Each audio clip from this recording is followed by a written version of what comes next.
యువతను వంచిన మోసకారి కాంగ్రెస్ సర్కారుపై బీఆర్ఎస్ పోరుబాటు పట్టింది. ఈ నెల 18న సరూర్ నగర్లో యువ సంగ్రామ సదస్సు నిర్వహిస్తుంది. ఈ సదస్సుకు యువకులు భారీ ఎత్తున తరలి రావాలని బీఆర్ఎస్ నేత రాకేష్ రెడ్డి పిలుపునిచ్చారు. అనంతరం యువ సంగ్రామ సదస్సు పోస్టర్ లాంచ్ చేశారు.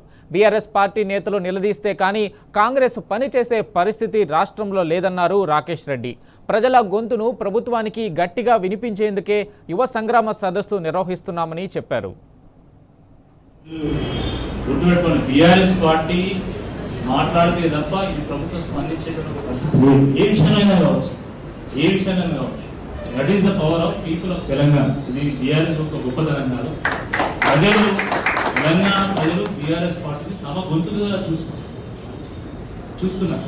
కాబట్టి బీఆర్ఎస్ మా విషయంలో మాట్లాడాలి. నేను ఇటీవల కూడా కొంతమంది మిత్రులు మేము ఉదయం ఒక దగ్గర బ్రేక్ఫాస్ట్ కలిసినప్పుడు కూడా అన్నారు, కేటీఆర్ గారు మాట్లాడాలి, కేటీఆర్ గారు మా దగ్గర రావాలి అన్నారు. కాబట్టి మీ వాయిస్ని వినిపించడానికే ఈరోజు అంత పెద్ద సదస్సును మేము నిర్వహించాము. వేలాది మందిగా అక్కడికి యువత రాబోతున్నారు. వాళ్ళందరి సమక్షంలో ఏ రకంగా ఈ రాష్ట్రంలో ఉన్నటువంటి యువతను నిర్వీర్యం చేసిందో ఆ విషయాన్ని మేము ప్రస్తావిస్తాం. తప్పకుండా ప్రభుత్వం మీద ఒత్తిడి పెరుగుతుంది.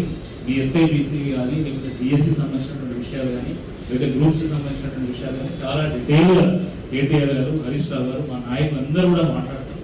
కాబట్టి దానివల్ల ప్రభుత్వంలో కొత్త చలనం వస్తుందని చెప్పేసి నేను భావిస్తాను.